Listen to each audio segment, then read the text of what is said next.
Hello.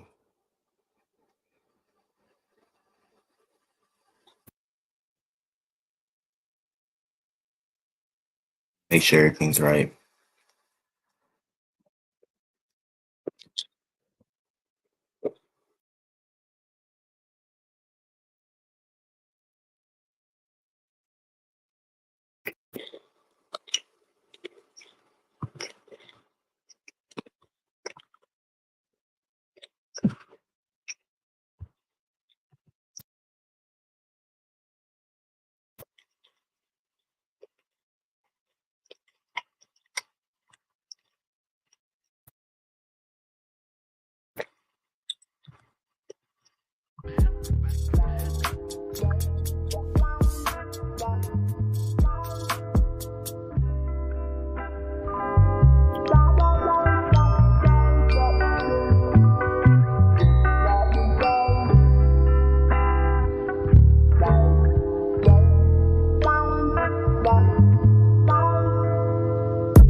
Hello.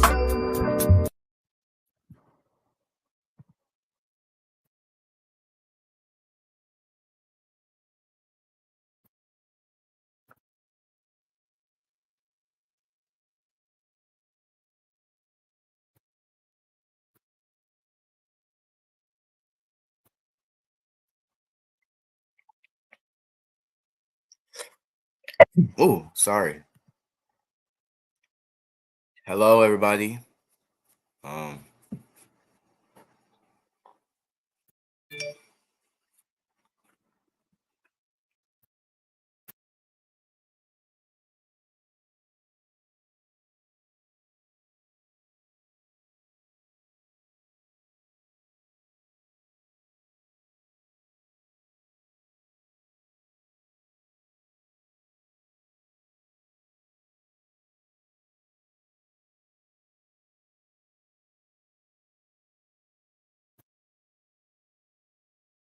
hello, everybody. Um, Welcome to Digging In with Dr. P. I'm Dr. Power, and we're going to be talking about some current events and stuff today. Just letting everybody filter in. It seems that we had a little delay with the broadcasting, so I hope everybody's having a good Wednesday tonight. 6:15 on the East Coast. And I guess we'll jump into the Michigan State shooting that just happened. Three were dead, five were injured. This actually affected me because the gunman targeted schools in New Jersey, and so basically every school in New Jersey had like a lockdown drill today. So that was interesting. But he was from Ewing, which is pretty close, relative. But yeah, so it restarted the gun violence debate that most mass shootings do, like Oxford, uh, Uvalde. Yeah, it restarted the gun violence debate and how to keep guns out of the hands of crazy people. But no one has a solution for that. Um, yeah, that's all the developments. No one's really sure why as of yet or what he aimed to accomplish. Uh, Whenever he just stepped, he was just at the campus, began firing on people. It was actually the 5 year anniversary of the shooting in Parkland, Florida, and it was the 67th mass shooting of the country or of the year so far, and it's February 25th, according to the Gun Violence Archive. This is the first this year at a college and university so far, and it was pretty. It hit home for a lot of Michiganders, I believe, as they just had the Oxford shooting where a child took their parents' gun to school and fired on classmates even after being searched. And this comes about a week or two after the 6-year-old in Virginia shot his teacher. So yeah, gun violence is real, pretty rampant.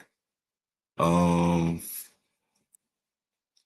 yeah, still a lot of calls to do something at least on a state level in Michigan, and they're just trying to uh wrap their head around the problems. Pretty systemic. He had ties to Ewing in New Jersey, but he hasn't lived there in a while, so he's not. No one's really sure why people targeted why he targeted those schools. And yeah, he was previously convicted of having a firearm without a license or like the right to own it. So that does show that that does show that you know uh the laws aren't really working.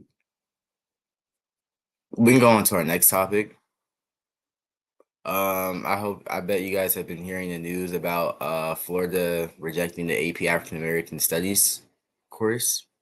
So Florida Governor Ron DeSantis, he's actually running for president in 2024. He rejected the African American Studies course. If you have any comments on this, just put in the comment section, and we can talk about it. But yeah, he rejected the original AP African American Studies course based on it included Black queer studies, Black feminism, movement for Black lives, or also known as BLM, Black feminism, and discussed reparations. Also, a big thing it was that it discussed critical race theory. Um, and if you don't know, critical race theory is basically just talking about how racism isn't just something that people see, or it's like in there. It's actually embedded into like the laws and legal system of a place.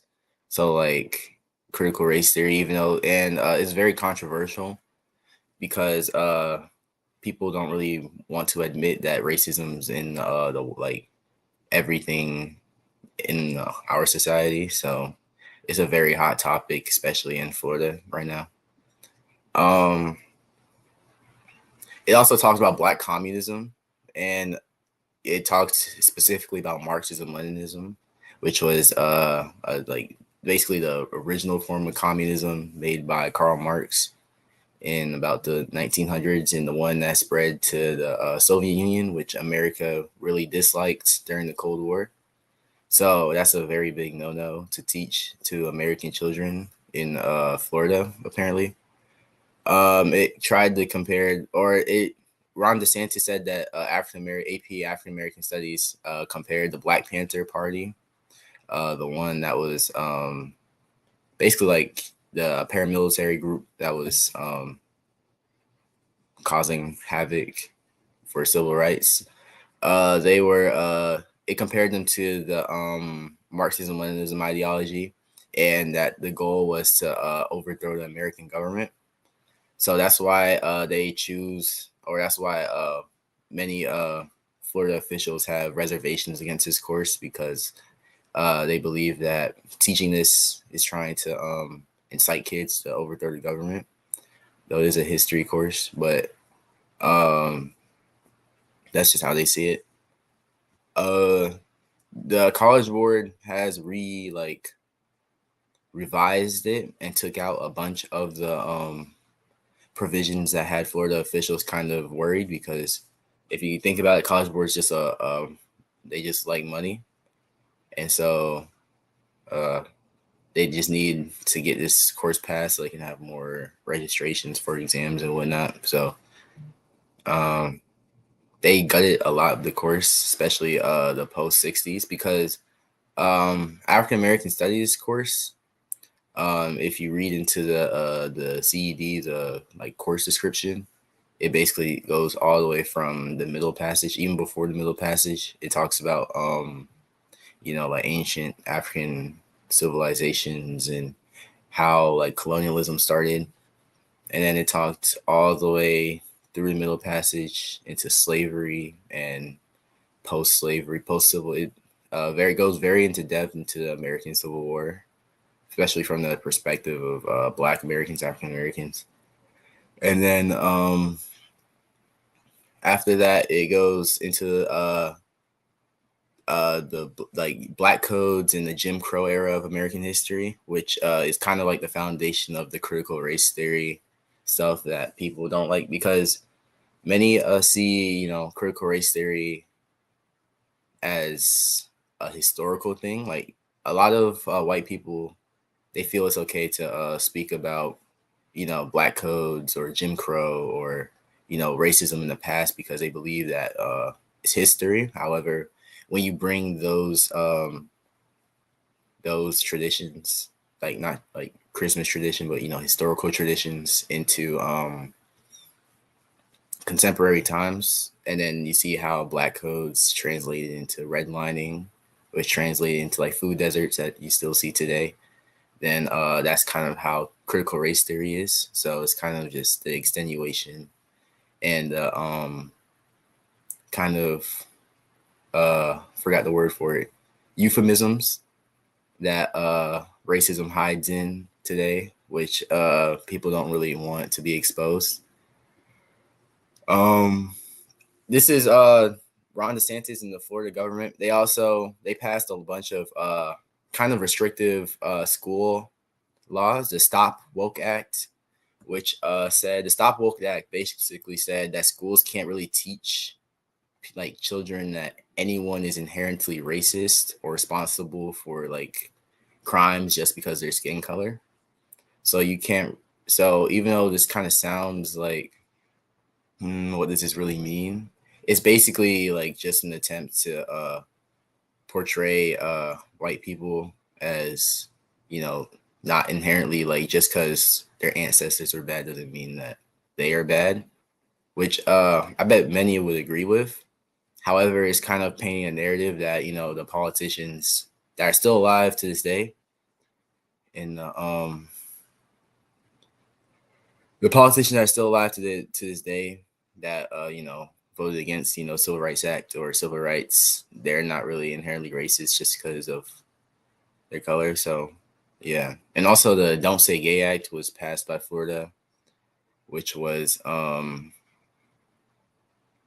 you can't really speak about LGBTQ issues. So the Black queer studies and the Black feminism and that type of stuff was really shot down by that act, and it's being fought in the courts right now. Happy Black History Month to you too. A Black figure, historical figure that inspires me. How and why? There's a few that inspire me. There's a lot that of Black figures that people don't learn in history classes. Everybody learns about the Frederick Douglasses or the Harriet Tubmans of the world, but you don't really learn about the Ida B. Wells. And Ida B. Wells said every Black family should carry a Winchester rifle, and a Winchester rifle is basically just a long rifle used for home defense. Because during that time, this was about the during Reconstruction. However, it was about like 1880s, and she said every Black family should own a Winchester rifle to protect themselves from the discrimination and disenfranchisement that they faced. Another one, maybe there was one person. Sorry, I forgot their name, but they went against literacy tests, and I believe literacy tests are made to fail. Like, if you would put one on, let me see if I can put one on the screen. I don't believe I can right now. However, If you look up like a literacy test that African Americans had to take just to go vote, uh, I believe about 90% of people would fail it because it was genuinely made to trick people on purpose. And there's just a bunch of people that overcame it and continue to exercise their right to vote. Um, to keep going, uh, yeah. So that was a hot topic. African American Studies course. Um, Sorry, it threw me a little off track. Um, there's a new development in the case with the Oxford shooting and the parents who were found guilty of bringing the gun to school for their child. So that's pretty interesting. Um, there's a lot of solidarity right now. Uh, though the shooting in Michigan State has caused a bunch of uncertainty. Oh, we can get back to that. Do you think people of color today value the right to vote? I believe not just people of color, but everybody in America takes the right to vote for granted because most generations alive today, like the majority of Americans, Gen X, uh, millennials, Gen Z, Gen Alpha. I guess Gen Alphas can't vote, and Gen Z barely can vote. I can barely vote, but a lot of people today don't really understand. They didn't really have to like fight the vote, so people take it for granted. American voter turnout for like presidential elections, the big ones, only about like 30-40%. So, not just people of color, but just all Americans, because some countries people still don't have the right to suffrage. Um, but especially people of color. I believe, voter ID laws, they're still uh type C. This is an example of critical race theory that people don't really want to be taught in schools. Like I said, the poll taxes, the literacy tests that was during the Jim Crow era long, long ago still happens today. Voter ID laws. If you understand what like voter ID laws are made to do, they're supposed to protect American elections. Though, if you think about how hard it is to get a driver's license if you lose it. That's basically what a lot of people have to go through because like like in Arizona and Texas where they have voter ID laws, you'd have to have a valid, identification issued by the state, which can cost upwards of like $50 in months and weeks. And people can't really take time to leave their jobs to have an appointment to get an ID. And so it's really just a continuation of critical race theory and the disenfranchisement of colored people while a long time ago, which is still happening today. So yeah. Um, from your standpoint, what needs to be done to bring people out to vote on the local election? Probably just more awareness. Like I said, even for the big elections, only about 30 to 40% of Americans vote. It's drastically less in state and local elections. Excuse me. What do you think? Have you like ever really voted for? Have you ever voted in like a off presidential year? So like not during a presidential election. And if you have, like, have you even voted in like for your sheriff or your town commissioner or your school board or anything? Because a lot of people don't, especially people of color. So that's why when people don't vote, you're not represented. So that's why a bunch of spaces, especially like non-mainstream spaces, are still predominantly white, even though that's not always particularly representative of the population. So just more publicity, more awareness surrounding the campaign. It also has to be a lot less polarized. A lot of states or a lot of like local elections, since they don't really have corporate donors or big, sponsorships, a lot of local elections are very grassroots, which means they don't really have to give in to the big polarization that big politicians in the state and federal level do. So, they're very grassroots. It's not, they don't really hold themselves to the D or R. Most, actually, fun fact, most local politicians are actually independent and are a lot or extremely moderate in most cases, or especially like most like economic cases.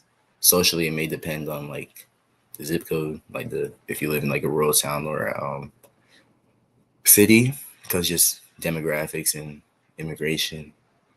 But yeah, it's just more publicity for that. Local elections are very underrated. A lot of people don't really understand how their government works. They were like if you blame the president for a mask mandate, especially that's what a lot of Americans did during like 2020. That's not really true. The president has no say over a lot of mask mandates. That's more your governor. And so, also same for like COVID restrictions and lockdown, president was taking a lot of flack for just kind of when he had like no control over whether governors wanted to keep their states open or not.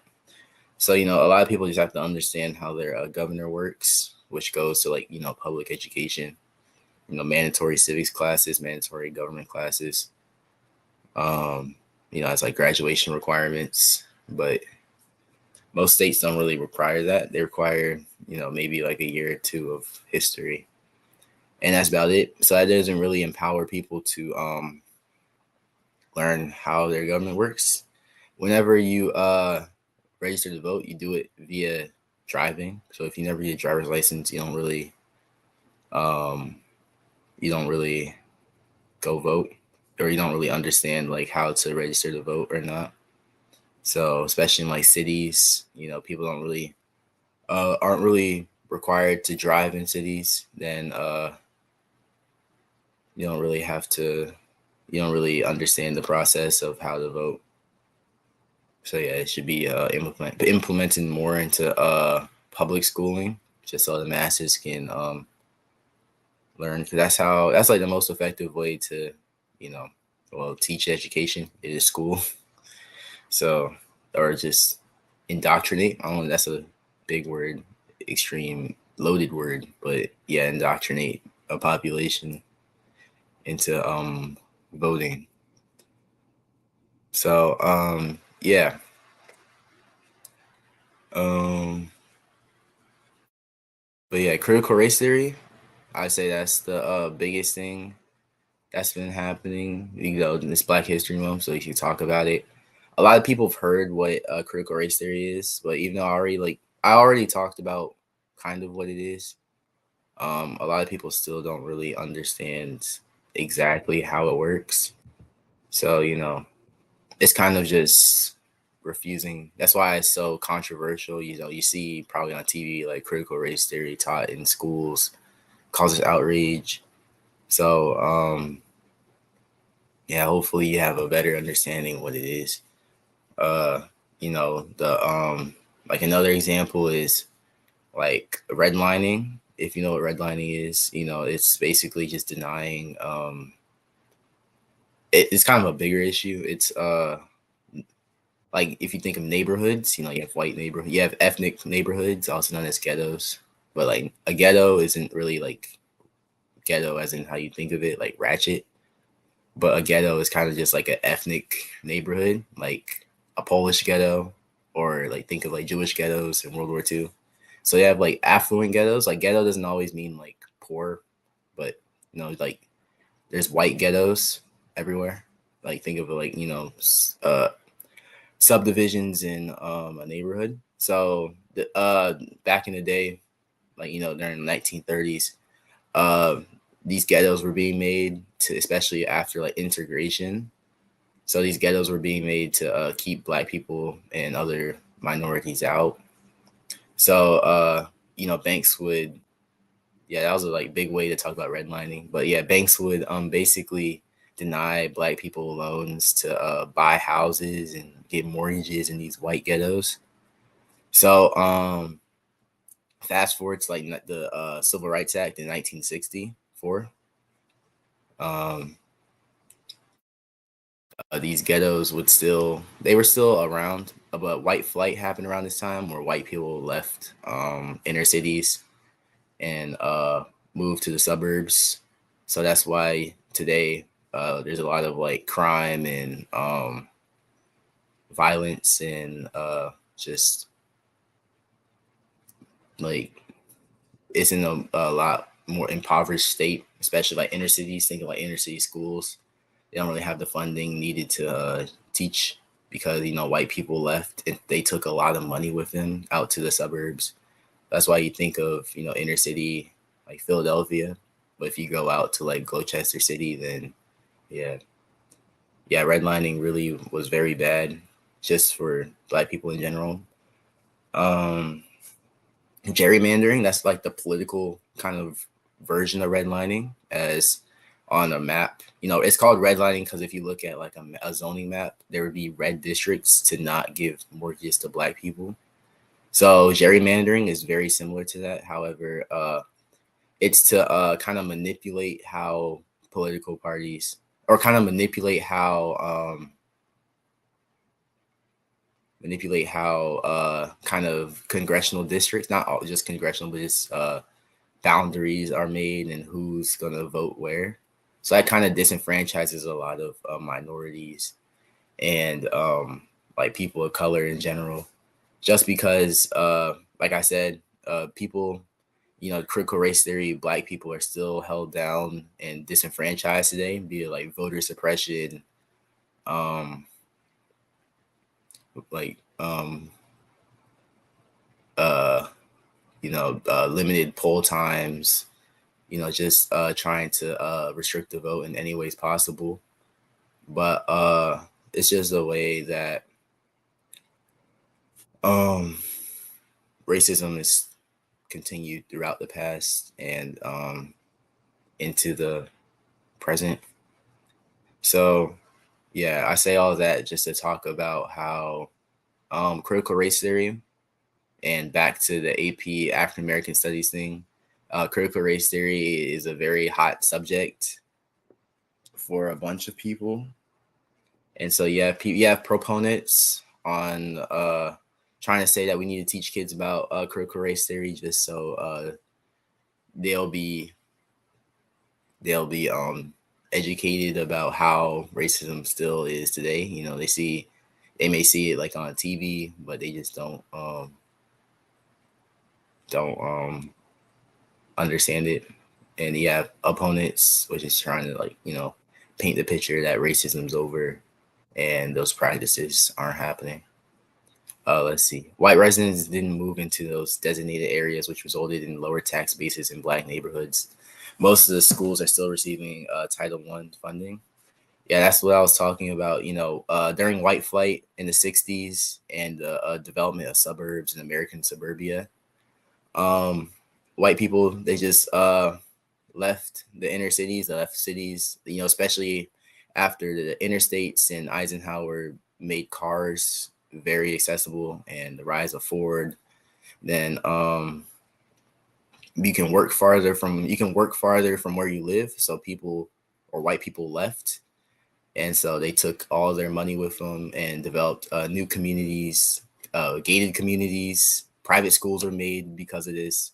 They wanted to keep racism or just keep a homogeneous society, which is still seen today. So yeah, there's a lot of Title I schools, a lot of underfunded schools, because they just don't simply have the money. So yeah, that's really something. I know you touch on this subject about the gun shooting.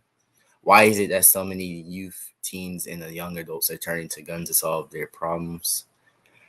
Second question, why are the states now trying to do something about guns before they were encouraging people to get guns?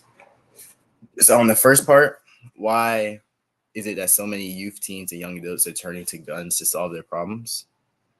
That's always happened in America. If you think about it, America's a rebel country. America has guns before America existed. Guns have turned from a way to protect yourself from wild boars and bills and animals to protecting yourself from yourself and other people and to as a strength of power. So due to the lack of mental health awareness or just compassion and asking about people, then America has kind of resulted to violence. A lot of Americans have resulted to violence to solve issues. Think of like mass incarceration. Um, yeah, guns has always been there. I believe it's just more televised, or not televised, but publicized now due to social media. Because before, if this happened, in like the 70s, you'd read it in the newspaper, keep on going. You probably wouldn't even know, you know, like whether it was a gun, killed himself, arrested, what. But it's just so dramatized now that guns are everywhere. Guns. Uh, so yeah, that's the first part. Second question is, why are states now trying to do something about guns before they were encouraging people to get guns? I read some on this. It's actually, the mass shooting cycle. Um, if you've seen like a mass shooting, it's a cycle.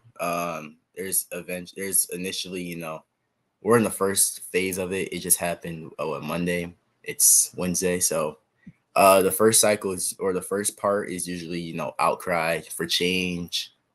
And then after that, politicians kind of just make statements, talk about how sad it was. And then they promise change. But usually there's always some type of election and people have to keep up appearances.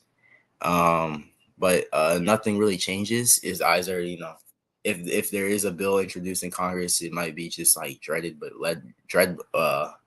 gridlock, from opposition parties, interest groups like the NRA, National Rifle Association, Second Amendment activist groups that really love their firearms, who see, any attempt to limit firearms as a attack on their Second Amendment right. So there's not much they can do, and even if something does get passed, like the uh after Columbine, what was it, Clinton passed the School Free Gun Zone Act. It was deemed unconstitutional because it's really not really the federal government's job to do that. Really, if you think about it, like this happened in Michigan. Gun laws are better regulated at like the state, local level because like it's just more accessible. It's more feasible for a sheriff to get you than the federal government. Um, or even if something is passed, then it probably has no substance. Like the federal background bill that was passed in like what 2012 after. Oh no, it was like 2017, 2015 after the Las Vegas shooting where he shot from the balcony and killed like 500 people. Oh no, shot at 500 people at like a concert in Vegas. So not a lot of stuff, it's all a bunch of just to hold up appearances. So it's really just a big cycle. I'm not really sure how you would see the cycle end. Something drastic would have to happen politically. Um, but yeah, it's a cycle that's been happening for the past um 20, 30 years since, Columbine. I believe that was about the start of it. I can't really think of anything earlier than Columbine that started, the gun epidemic or the mass shooting epidemic in America. That wasn't really like racially motivated. Um, but yeah, maybe just like a subset of terrorism. You think back to just like the rise of extremism in general. But yeah, thank you for. Oh, yeah, on. Too much social media plays a part. Mental health is real and it's happening more than ever. Back in the days, we didn't have internet and social or in the social media. Now it's affecting our youth. Yes, social media very underrated. Well, it's a lot. It's acknowledged for a lot of people. Just say social media. They don't really understand what about social media causes the mental health crisis. Comparing yourself to others, just seeing the world, idolizing, wishing that was you, and comparing yourself to other people really are like leading causes. And now it's rampant among the youth, especially with the kind of fast food media that people consume. TikTok, endless scrolling. YouTube, just endless videos. It's just trained to keep you trained, designed to keep you trained. So yeah, that's really what's happening. But thank you for watching Digging In with Dr. P. I'm Dr. Power. I'm glad we had a useful discussion today. If you have any comments before I end it, just post it. But follow Change for Hope on Facebook, and the I Am Powerful Teen Summit. It'll be Saturday, February 18th at the Golden Glide Skating Rink in Decatur, Georgia. The theme is to protect yourself from gun violence, mental health, and sexual health. Protect yourself from gun violence, mental health, and sexual health. It'll be $10, free skating, food, etc. I hope you can come. Unfortunately, I can't because I'm in New Jersey. I wish I could. Thank you. But yeah, I believe we talked about gun violence, mental health, sexual health. That's also byproduct. But yeah, thank you. Bye-bye. Thank you.